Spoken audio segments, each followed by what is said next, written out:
when you look at things through a different lens,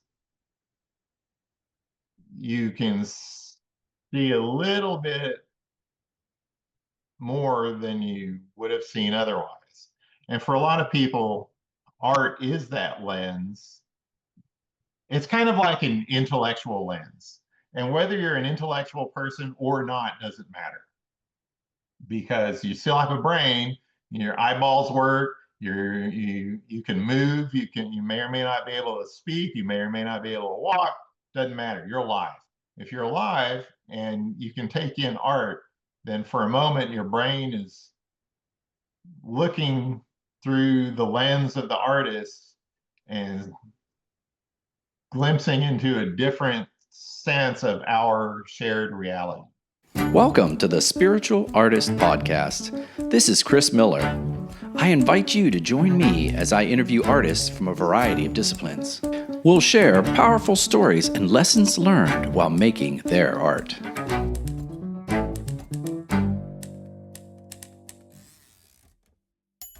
Good day, listeners. This is CJ Miller, the host of the Spiritual Artist Podcast. As you know, I had exhibited one of my paintings in a group show a couple weeks back, and I met this guy. You've heard these stories, right? I met this guy. And every once in a while, you meet someone on the show floor and you start talking, another artist, and you just click. And I think you're really going to like this interview because oftentimes I mix it up. I'll do people that are doing self-improvement or new thought, but Matt has some really good information about what it is to be an artist and how he has managed to survive being an artist. So today's guest is Dallas-based painter Matt Kaplinsky, whose work blends a warm, folksy impressionism with a love of nature and travel. His expressive mark making and vivid colors transform familiar scenes into emotional, memory-filled landscapes. He's self-taught, which is really interesting. We're going to unpack that.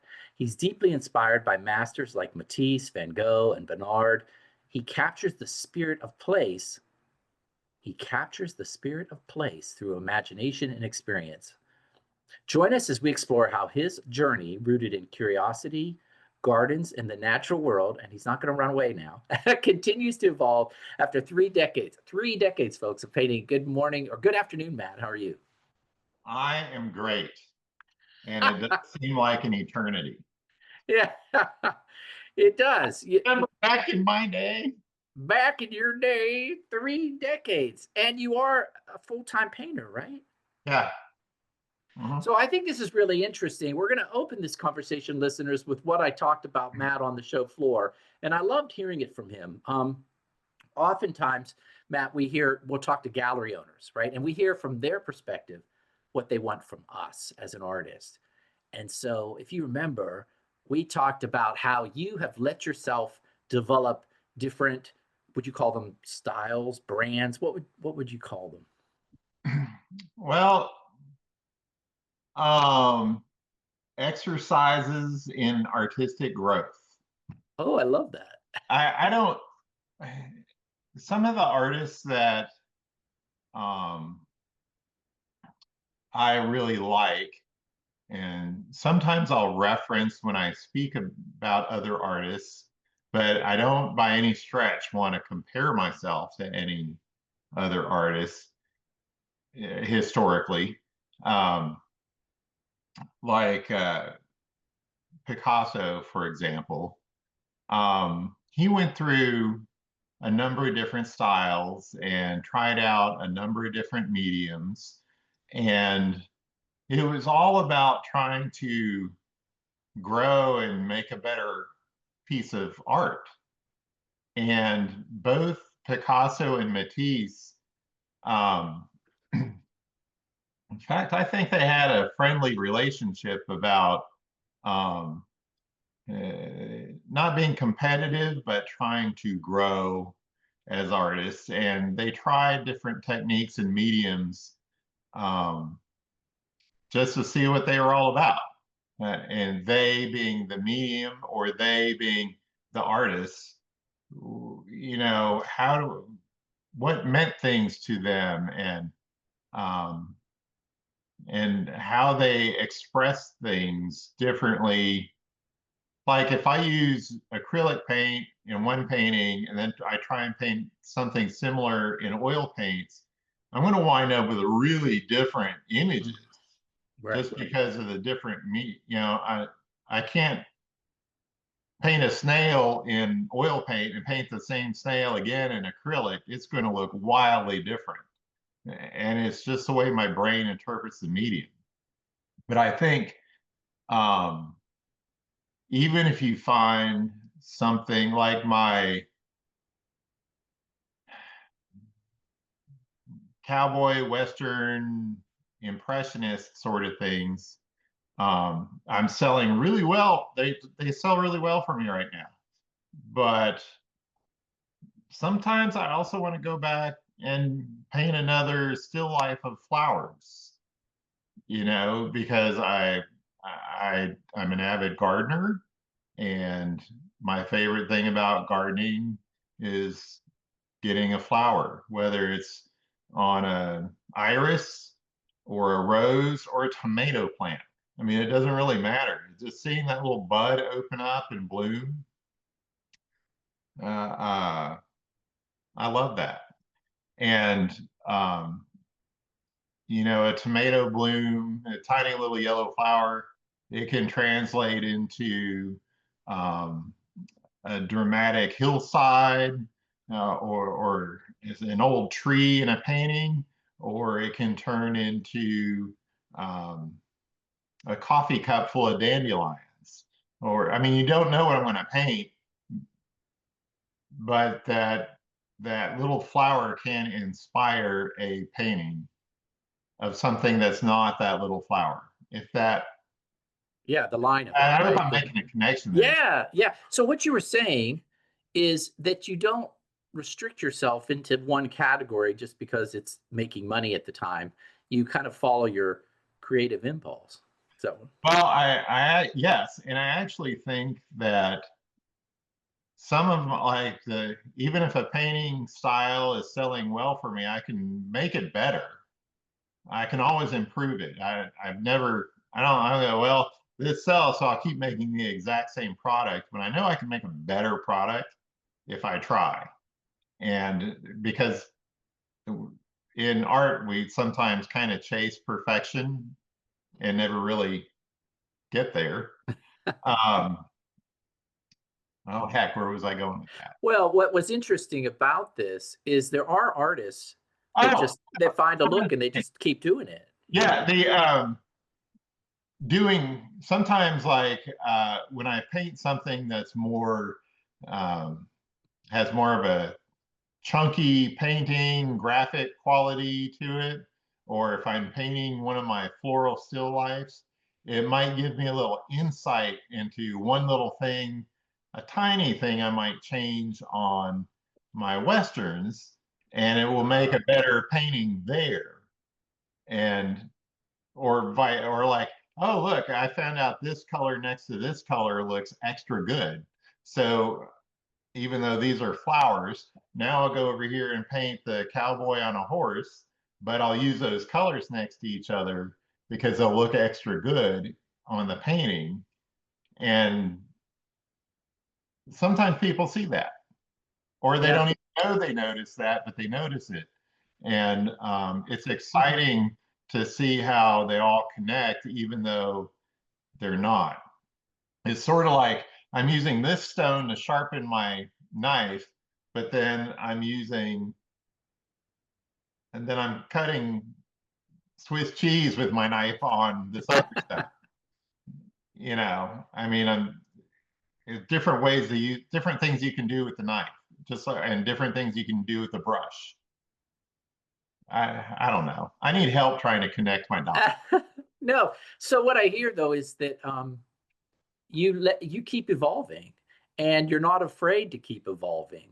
And even if it sells, which can be a trap, right? Sometimes it's a trap. Someone says, "Oh, I like that look. Do another." Yeah.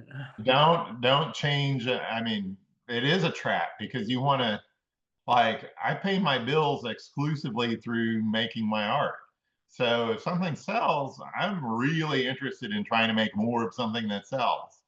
But sometimes if you focus on that, your work won't be as good. You have to figure out what makes your insight sharp, and what you got to keep putting gas in the engine somehow, and it might not come from the same gas station all the time. Do you know what happens to me, Matt, is I have a couple different, I don't know if I don't know if people hate the word styles, but I'm not sure what else to call it. But I have a couple different ones, right? And I tell you what, every time I start a painting with the intent of doing a certain style, it's like the creative God say, no, you're gonna do the other one. And I'll start it, right? I'll try to start it with a certain style in mind, and it'll suddenly pull to what it wants to be. Do you ever have that challenge? Do you start with your Southwest style and suddenly, oh my God, this moves into abstraction? Yeah, or yeah, or vice versa. I'm working on, I started what I thought was going to be some aspen trees, and somehow the course kept turning and turning and turning, and now it doesn't really look much like what my initial vision was. And I don't know if I should try and correct it, or just keep going and see what happens. Or, sometimes if it goes far enough south, I've got these handy little razor blades that I can just slash right through the canvas. Ah, The dumpster about 80 feet from my door, I'll go walk out there and you start could paint, over. couldn't you just paint over it, Matt? Sometimes, but other times it's almost like, You have to kill it. yeah, yeah. Sometimes it's like, well, it's only one canvas. I'll go buy another, start over. I have had that experience where I have to get rid of it. I just have to get rid of it. But so how do you let yourself, like, what does that feel like when you're painting and your intent was aspen trees and suddenly it's turning into an abstract? How do you let yourself go with it? Um, that's almost a spiritual question, really. I sort of trust that the world, the life, the universe, um, whatever other influences there are pushing me downstream, and I need to just sit in my inner tube and flow downstream. Because trying to swim upstream while wearing an inner tube is really not very productive. It's pretty difficult. Um, well, Oh yeah. they now my camera is following.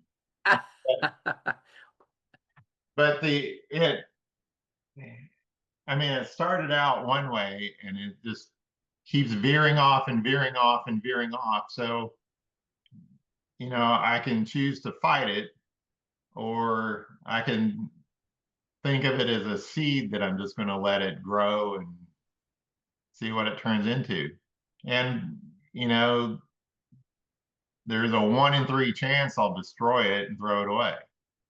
Oh really? Wow. But, there's a 2 in 3 chance that it'll turn into, um, like that thing will turn into, I'll start blocking off sections of it, and it'll turn into an abstract that's got a lot of colors that are a little more harmonious with that tone of yellow. Or, and I say abstract because I might, I feel like if I try and make it do what I wanted, what I first visualized, it's going to look like I was trying to force it, if that means anything. Like you can take a round lump of clay and drop it through a round hole. Hey, that worked great. Or you can take a round lump of clay and push it through a square hole and it'll come out the other side, but it's not going to look very round anymore. So it's about trusting it. Square extrusion. So do you think that you're following some sort of inner voice in you, or do you think the painting itself is speaking to you? Or do you think that something else, some higher power, some other power, or all? I don't. Really kind of a combination of all of that. It's sort of like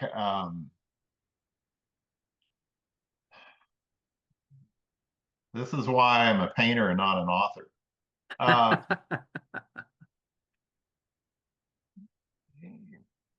It's like my as a human, and I'm imperfect, and my failures with the brush or the fallacy of the paint, I tried to make it go one way, and that didn't work. But if I keep going and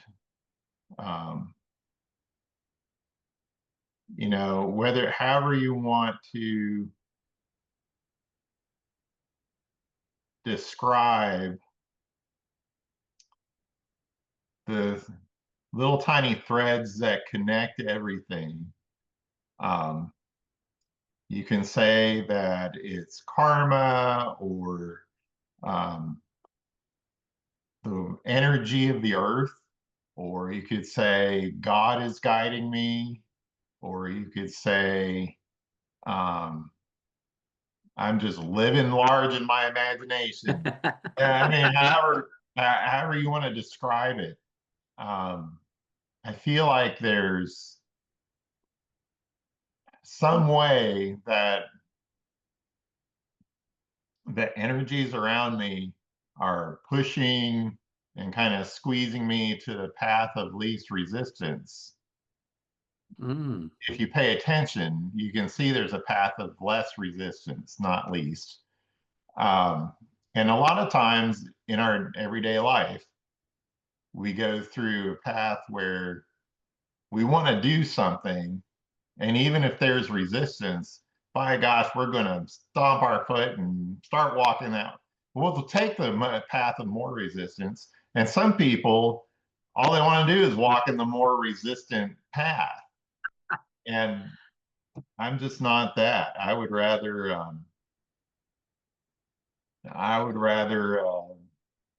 go the easy route. And some of my best paintings that get the most oohs and ahs or likes on Instagram or things that sold really quickly, I've noticed they were all everything they have in common with, or the one thing they all have in common is that I all did them with the least amount of care of how it was going to turn out, trying to not fight any forces. No, I'm just going with it. And the things that I just relax the most and I'm in tune with the most, I'm just doing it no matter what, whatever is the easiest thing to do. That's the one that always turns out to be more successful. Now, I go to galleries and museums and I see all this other artwork by other artists that I'm like, wow, that's so cool. Or, oh, look at how William Turner painted this little bit. It's so free and loose. But look at how Van Gogh did this little dude in the field, and how there's so little information, but it implies that he's actually holding something and wearing a hat and marching through the dirt, and you can really feel the mud on his shoes. But so then I want to come back here and try and apply, ooh, let me try that. And of course, it doesn't work because I am neither Turner nor Van Gogh. And Oh, heck, I lost where I was going with that too. Well, you know what? I have to tell you.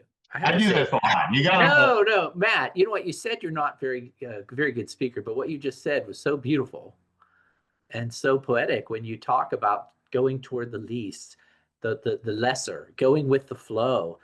It is why I wanted you on the show, because this, of course, is the spiritual artist show. And when you talk about letting go and just following that thread, I know you don't think you're good, but you are a good speaker. So I want to go back, but I feel like I'm following you and I'm picking up all these little ideas, and I have this bag behind me and I'm trying to carry them all. And I'm like, wait a minute, I want to bring this one back. So I want to go back to something you said, because Okay.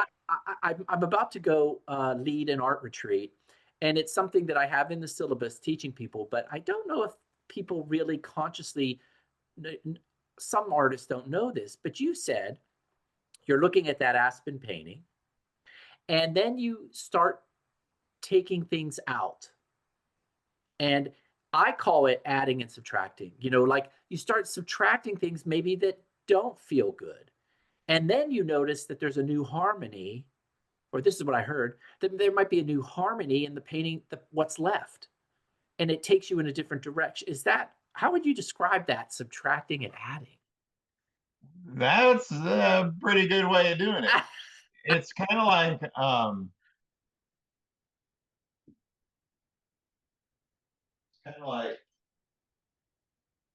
so I've got my trusty palette knife.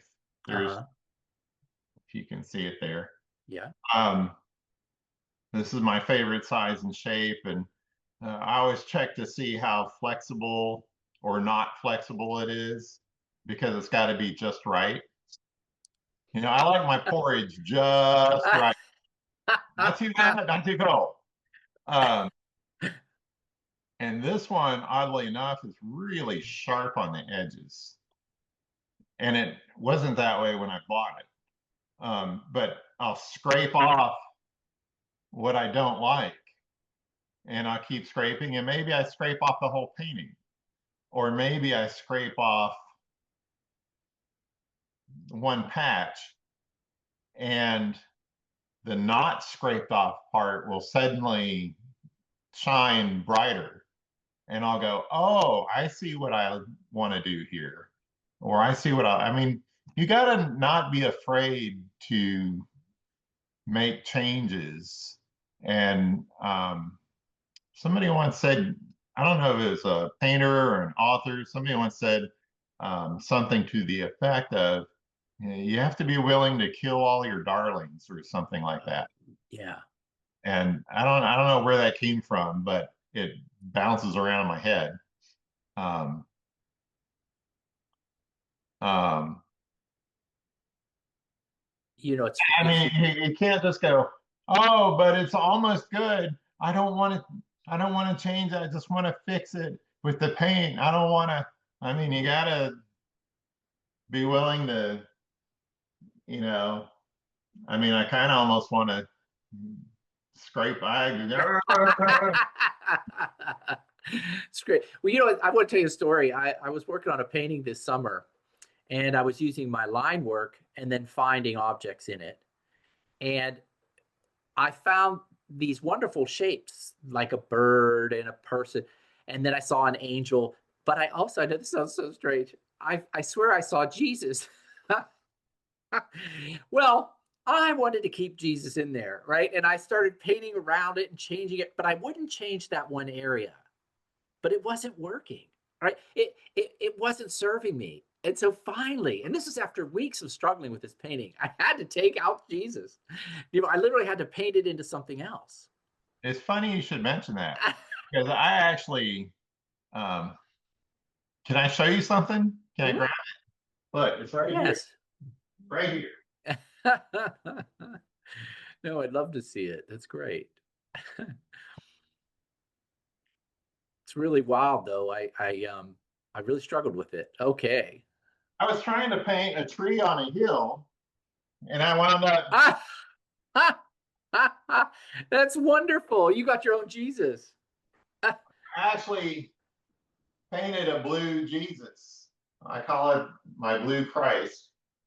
But It's turned out nothing like what I was going for.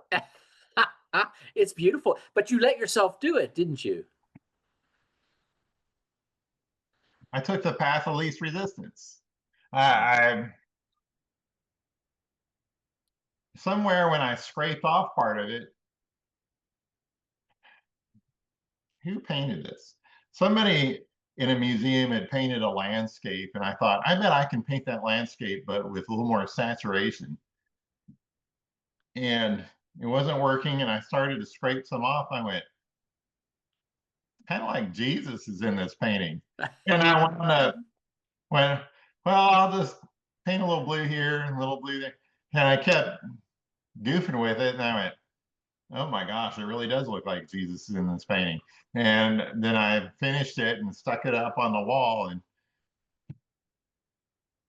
who knew? Who knew? Not what I didn't. I started going with a landscape, and somehow wound up with a crucified sans cross. I don't even know if that's technically a crucifixion anymore if he's not on a cross. But you just let it happen. I was actually researching that this morning about, there was a famous artist. I'm trying to remember who it was. It was a Swedish or Switzer. And what they do is they taught their students to look at stains on a wall, like on an outdoor wall, and Yeah, to learn to see things in the marks. it's kind of like looking at clouds and seeing turtles and race cars and whatever else. The things you can do as a child that you can't do as an adult, it's mind-boggling. And being able to see things where there aren't things,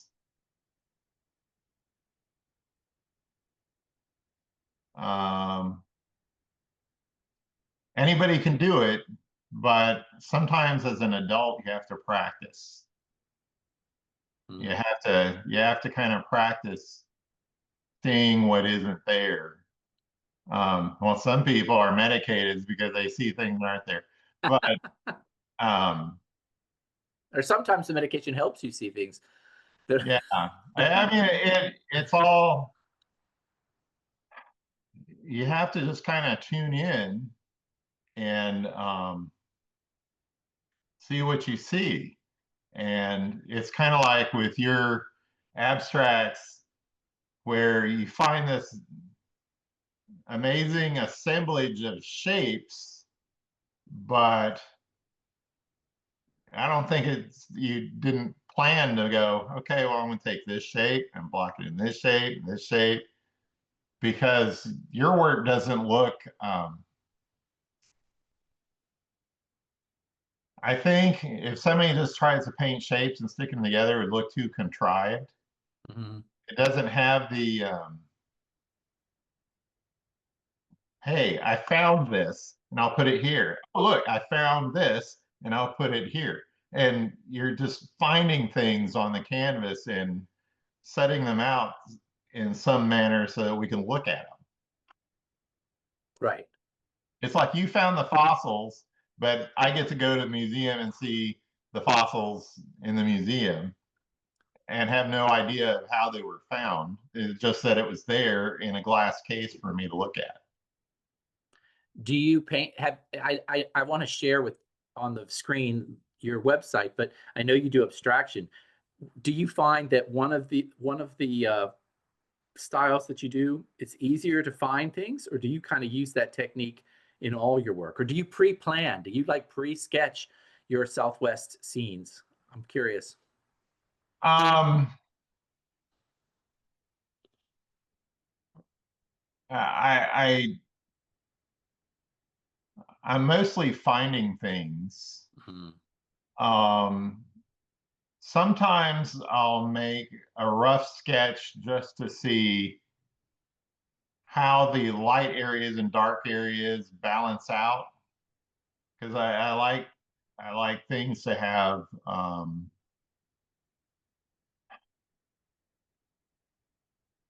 I'm kind of big, a lot of my work has a lot of contrast. Hmm. And I'm kind of big on having enough light and dark and not being too monotone. Um,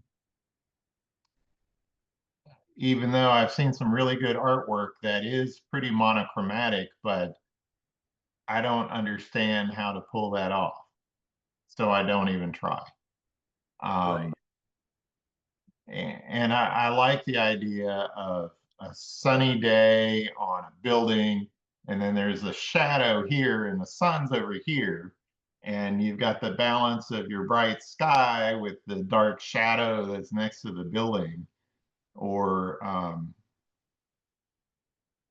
yeah, it's just all about light and dark, I guess, for me.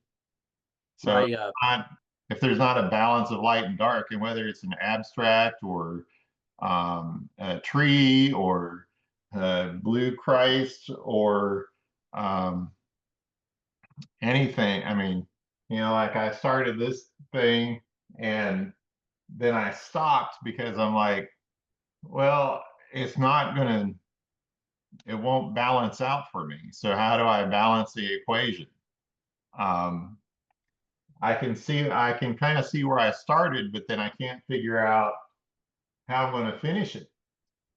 So I just gotta, and it's all the wrong colors, and I'm just gonna, because okay, so if I paint something, I've got leftover paint on my palette, then I'll take whatever color that is and make a shape somewhere else. So a lot of the okay. underpainting for my paintings is a bunch of the wrong colors that I somehow figured out how to tie them together. How interesting. I don't know. I mean, that's the other thing about being an artist is that really the thing to being an artist is being a problem solver. You're trying to solve a problem. When the texture's wrong, you got to figure out, okay, well, how do I make it right? What texture do I want to use? Fine brush, coarse brush, no brush, sponge, a palette knife. I mean, how do I want to apply paint? Or um, do I want the sculpture to be smooth or rough? Or do I like straight lines that put something together, or just a bunch of wiggly lines? Well, I can't draw a straight line to save my life. So, um, my hands shaking all over the place. Um, You're I not just alone in that. You're not alone. I work with what I've got, but it's all about problem solving, really. And in that regard, I think a lot of people who may not make paintings or sculptures or photographs or anything like that um, are still an artist because they're solving a problem. And, if they're solving an aesthetic problem like an interior designer, trying to figure out, well, what color do we paint the walls? What kind of chairs? And do we use a lamp? Do we use shelves over here? Shutters or shades on the windows? I mean, they're solving a problem. So there's an art, they're kind of doing an art. They're an artist. If you're making jewelry, I met somebody who said, oh, I'm not an artist, I make jewelry. And I said, well, that's an artist because A, figuring out how to put things together. B, you're learning how to work with different materials. So you're kind of being a sculptor. And last I checked, being a sculptor is an artist. So how is a jeweler any different than any other artist? I mean, you're making unique things in a 3D material. Um, yeah, so whether you draw or paint or photograph, it's all problem solving. How do I want the light? How do I want the color? How do I want the texture? What makes it aesthetically pleasing and what does not? And, like the more I think about these stupid aspen trees right here, the more I'm thinking that's not aesthetically pleasing at all. Maybe I should just chuck it. Let's I have a question for you. Let's unpack this painting behind you a little bit, if you don't mind. Yes.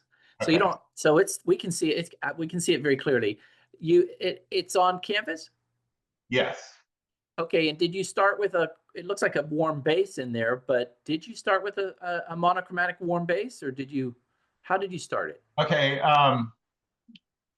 I can't cope with white canvas. So sometimes if I have leftover paint on my palette, whatever color it may be, a lot of times if there are different colors, I mix them together so they don't go to waste. And it'll be some color of mud. And then I'll put it in a little cup with some paint thinner until it's pretty thin and wash a canvas or multiple canvases with leftover color so that I have a place to start. Because the white canvas, that'll mess me up every time. Do you use a brush when you do that, or do you use your spatula? What do you use for that? A palette knife? When you do that wash? Old sponge or paper towel. Obviously I did one that was blue. In fact, you can kind of see it back there. Yeah. I had some leftover kind of turquoise color, so I scrubbed down a white canvas with it. And so then how did you, on that painting behind you, and I'm sorry, listeners, if you can't see it, but you have to watch it on YouTube. How did you get you have a landscape there. Did you just roughly sketch in the tree line and everything? How did you get to that next stage? Well, okay, so I coated the white canvas, and then I thought about it, and I took a pencil and tried to draw something that I did not like at all. So I sort of rubbed part of that out. And then the next time I had some leftover paint, which was kind of a rusty color, it looks like I thinned that down. I started drawing with thinned down paint, and I made a couple it looks like two trees that I really like. Or I like the shape of them. So then I started kind of let the rest then I put in a little, I don't know if it's going to be like a roadway, a pathway, a stream, a waterway. I don't know what it is. It's just a something that you can follow. But where is it going? I don't know. I kind of thought it was going to be like a bunch of cottonwoods growing in a canyon, but then I can't decide how much sky I want to see, or if I want the canyon wall to, like you're looking down the canyon, or if I want it to be. So I love New Mexico and sort of Arizona, and I love all the mesas and the valleys and the gorges and the rock formations, and how I'm this little tiny human being in between these massive pieces of the earth. And do I want to imply that in a painting? Kind of, but if I put it in a painting with a lot of trees, are you going to know it's there, or are you going to wonder, what is that blob that's in between the trees and the sky? I can't want to make that out. I mean, it's got to be able to read like you're in a canyon. But I think with a lot of trees, it's kind of hard to make it. I think I'm trying to make it do too much. Well, so you don't have something you're looking at. You're just feeling it. I mean, you're not like looking at a painting or a photo or another. You're just no. I'm totally just whatever. I'm looking at the canvas and trying to figure out where my path of least resistance is going to be.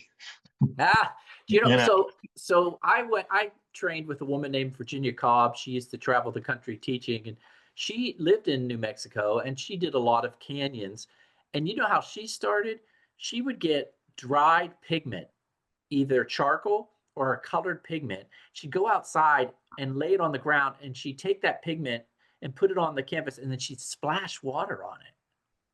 And the water would dissolve and make all this line work into the canvas. And then she would, like you do, she started seeing the canyons in it. Does that make sense? Like, yeah, she's looking at the clouds and seeing which one is a rabbit, which one is a turtle, and kind of going. And she's got the skill to visualize those things.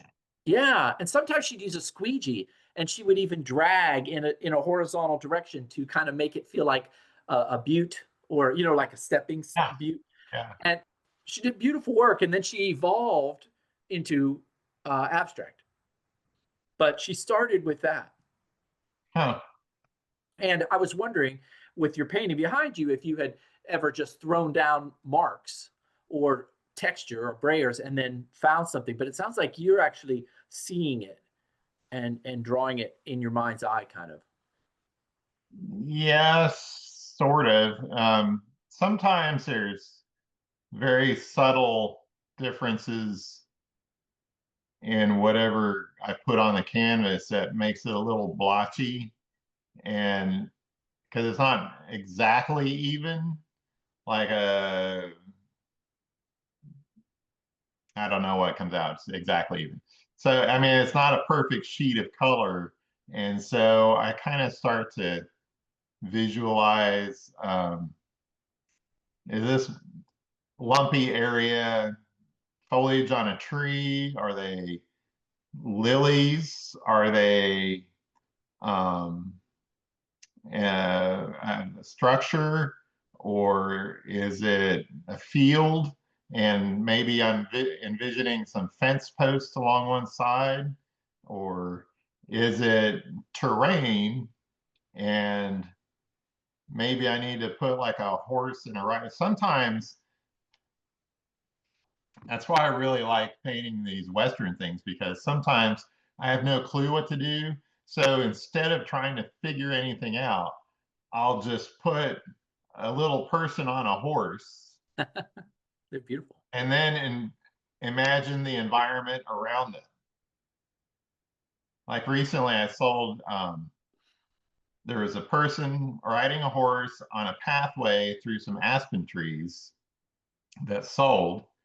And I painted the horse and the person, and I painted the path, and then I filled in with aspen trees, and then I added a little bit of sky and some undergrowth in the trees. I went, done.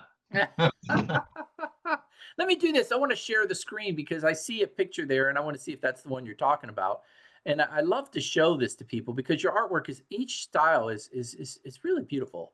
So let me pull it up here and see if it shows up, if you can see the screen.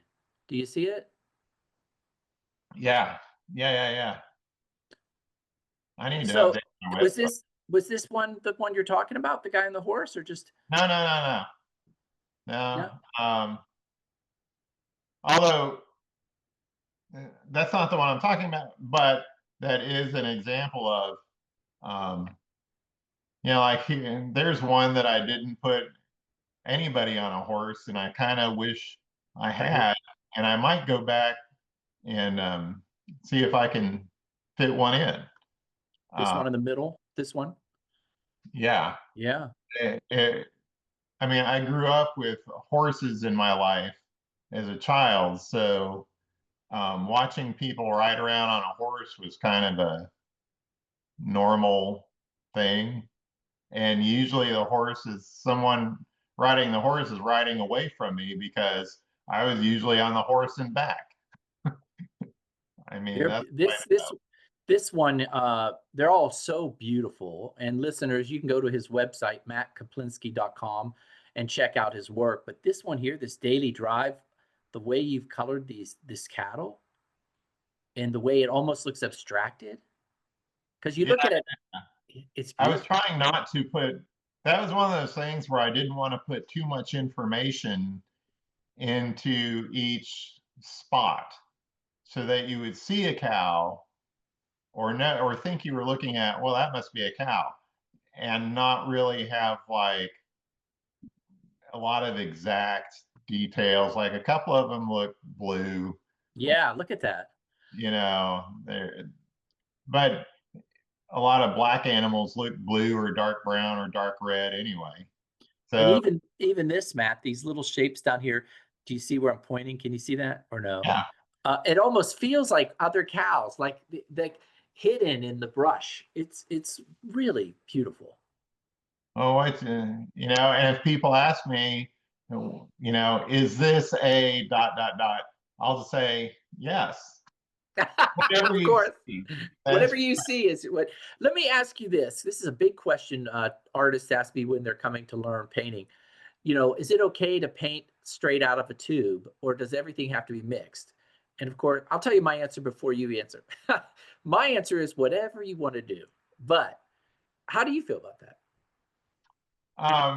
I agree. Sometimes I will literally dip the brush in the tube and put it on the canvas. But a lot of times, I put it out on my palette, and maybe the yellow isn't dark enough, or maybe the green is too much of a blue green and not enough of a yellow green. So I got to add a touch of yellow to it. And, so a lot of times I'll mix, or if I want it lighter, um, I might add white, but usually white makes a color a little too chalky. So, um, I might lighten it with a yellow or a pink or something or Mm. a light blue, or if it's a dark color, I might try and lighten it with a lighter color and not white. And that way it always gives me room for lighter or less saturated colors. um, I used to use white a lot, and black a lot for making things lighter or darker. But then the problem is you're always chasing, you get so many things so light that you can't put any more highlights because it's Mm. all a highlight. Or You you know, get a shadow where everything already looks like a shadow. So I, I use very little white and no black anymore. Or even gray for that matter. I've given up on using those. And some colors just look so juicy and perfect out of the tube that, yeah. I don't want to mix a color into it, but I might mix a few drops of thinner or walnut oil or something to um, make it more spreadable if it's really dense, and just go with it. Well, I love that. I've gotten that way too. The more I paint, I do exactly what you said. I'll like fuse a bright pink into something instead of white. It, and I don't even know how to explain it. It's just an instinct, right? You're just like, it lightens it, but doesn't wash it out, and it adds another twinge of shade, right? Yeah, because like some colors like alizarin crimson can be so dark red in the tube, Mm. and you don't want it that dark red, you just want it the cool red.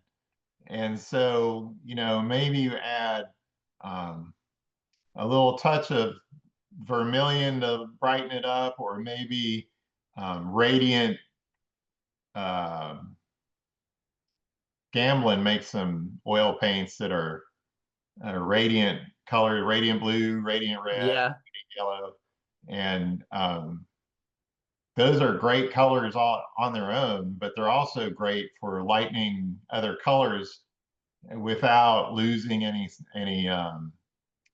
Uh, you can change the value without losing the saturation.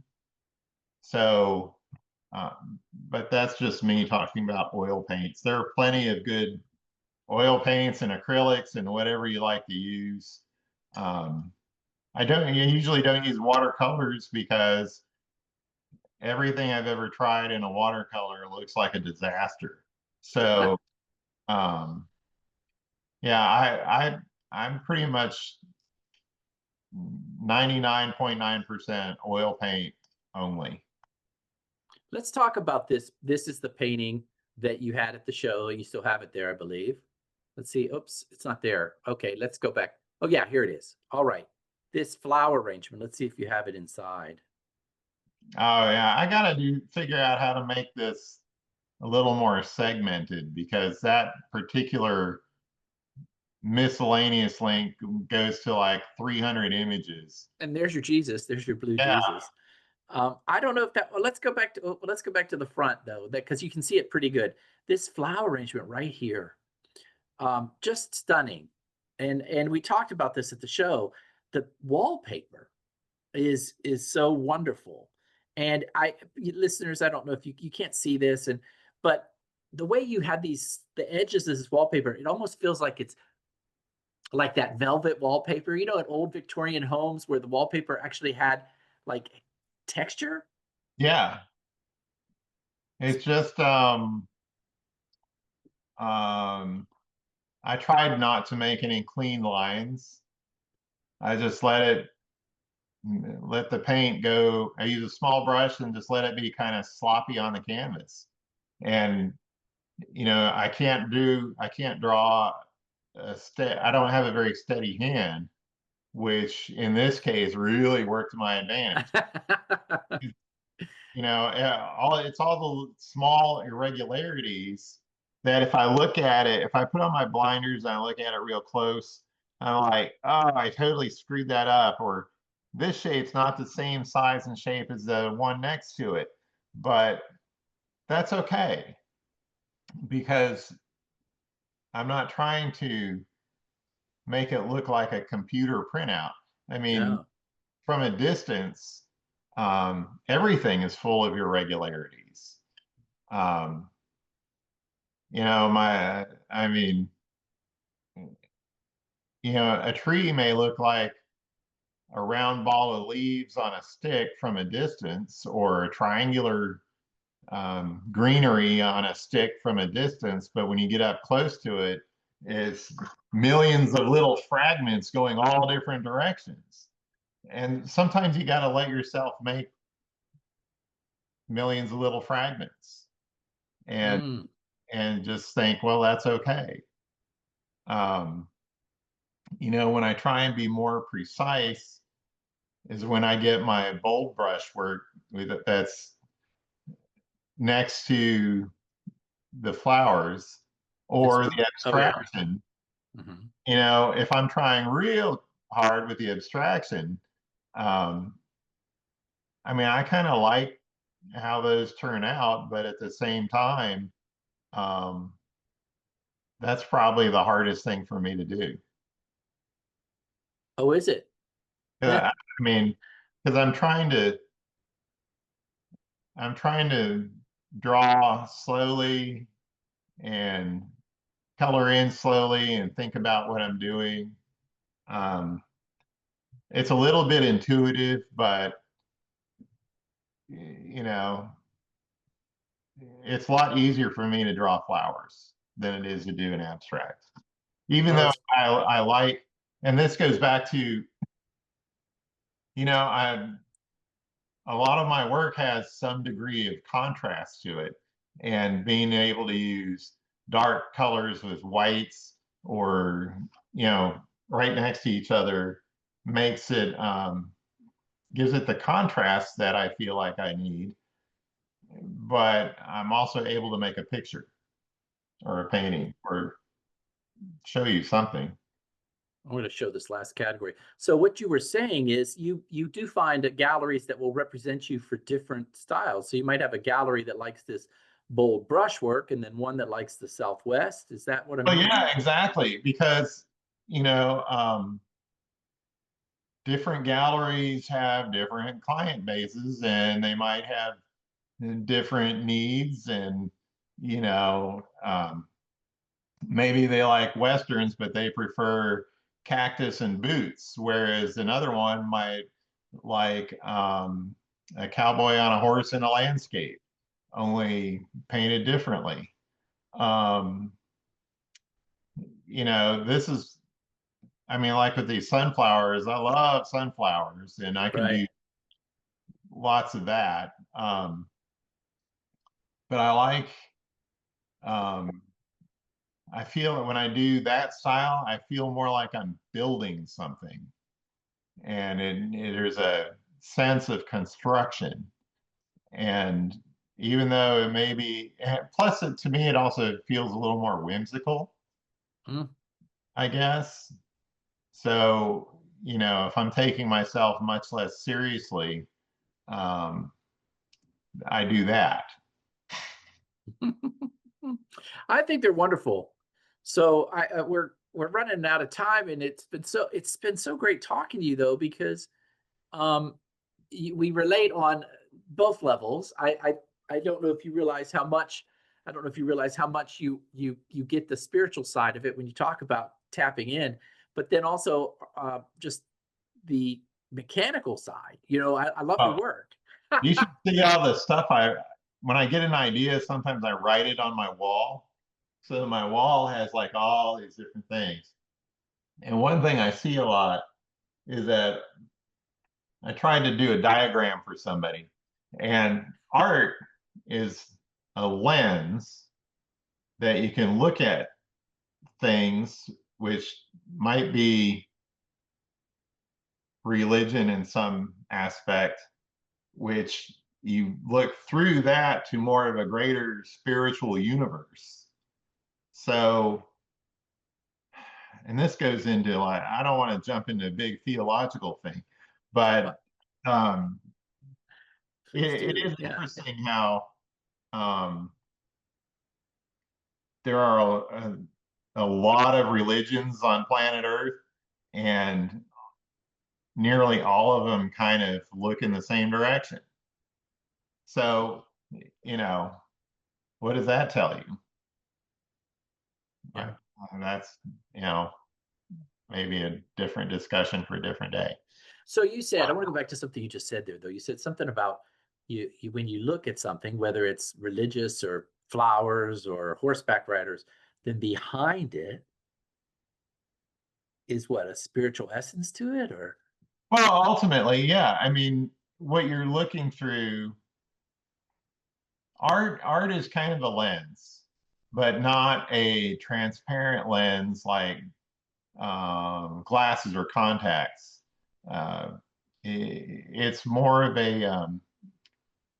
it's a way of me saying, I was here, now you can be here too.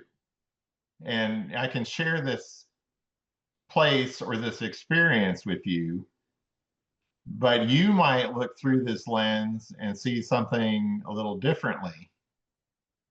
Kind of like if you wear glasses and you take your glasses off, you see the world one way, you put your glasses on, you see the world a different way. Well, it's sort of like that when you look at art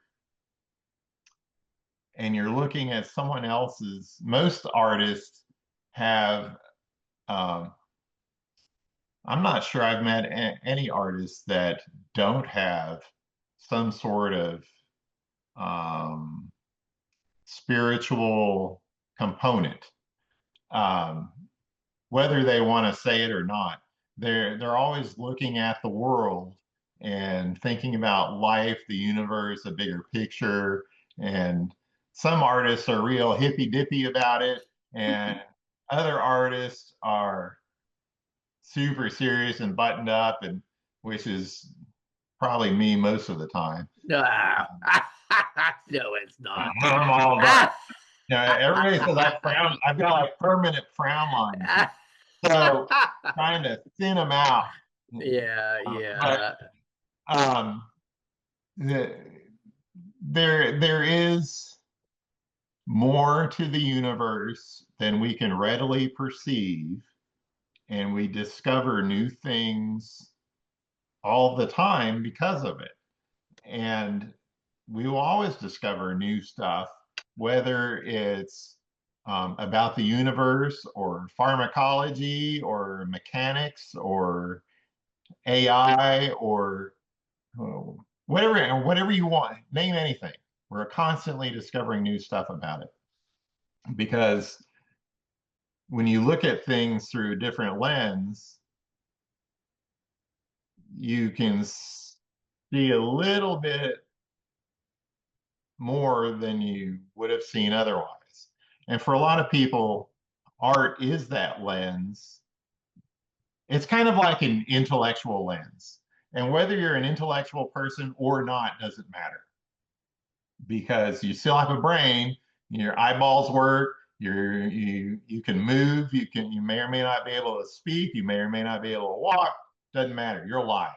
If you're alive and you can take in art, then for a moment your brain is looking through the lens of the artist and glimpsing into a different sense of our shared reality.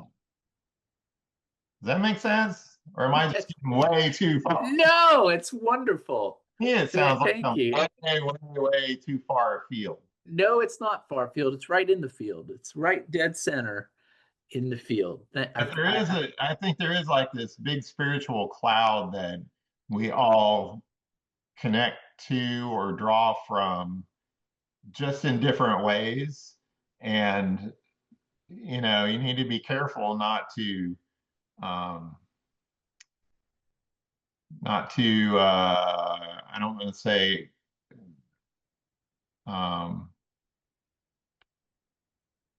this is where words fail me again. So you don't want to block people out just because they look at things differently because we're all, well, now I'm not sure how to say what I want to say, but we're all looking at kind of the same stuff, even when it's people that we might disagree with. I mean, ultimately, you all kind of want the same thing. Well, but then again, I don't really want tremendous wealth, and I don't want anything made out of gold, and I don't really want to drive the nicest car out there, and I mean, a lot of things I don't want, which a lot of other people do, and that's fine. I just want to be able to keep paying my bills from selling my work. And I'm thankful for that opportunity. Well, you're more than that. I love it, Matt. This has been a great interview. It's been there's so much information in it. Especially when you edit it down, and it's probably like no. I'm thinking this is going to stay long because there's so many wonderful tips in here. Is there anything else, because we have to wrap it up, is there anything else you want to share with the listeners that we didn't we covered a lot? Well, I'll share two things. One, if you're not an artist, that's okay. Everybody's either an artist or someone who can appreciate art. Buy some art that you like and put it in your room or on a wall or in your car or wherever. And if you are an artist, the key to all your dreams is just keep making art. Make a bunch of art. Don't try and focus on making that one perfect masterpiece. Just make one, set it aside, make another one. Keep going. It's like walking, one step after another. And eventually you'll find out that you're 10,000 miles down the road. And wow, the stuff you'll have that you didn't have before will just blow your mind. Well, thank you. That's what I got. That's it. I appreciate it. And I hope you don't mind that. Sometimes I just let you spin there because you said such wonderful things. So listeners, thanks for listening to the Spiritual Artist Podcast. Check out Matt Kaplinsky's website. Look at all of his work. Understand that it is okay. It is okay to do different styles, and you can be successful at it as long as you present that one style to the gallery that wants it, right? Is that what I'm hearing, Matt? It's okay. Yeah, if you do different styles, there's probably an audience for everything that you do. You just need to figure out where they are. Lovely. And so, listeners, follow this podcast on YouTube. Make sure you share it with your artist friends. Share this wonderful interview. And also be aware that my book is out there, The Spiritual Artist. It's on Amazon. You can read about that.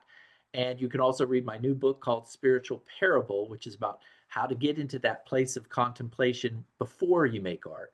So thanks again for listening to The Spiritual Artist. Matt, thank you for being on the show. Man, this has been fantastic. I can't wait to re-listen to it to learn to remind myself of some of the techniques you covered, as well as the wonderful statements about spirituality and connecting. So I feel like I'm all over the place. I wish I could have focused a little bit. No, you did great. So thanks again. Myself a little checklist and read from that. All right, spiritual artists, you go out there and be a spiritual artist. Thanks a lot. Thanks again for listening to the Spiritual Artist Podcast. Whether you're watching this show on Apple Podcasts, Spotify, Google Play, or iHeartRadio, make sure you choose the subscribe button so that you will receive updates when new segments are released. Most importantly, be still, listen, and know that you are a spiritual artist.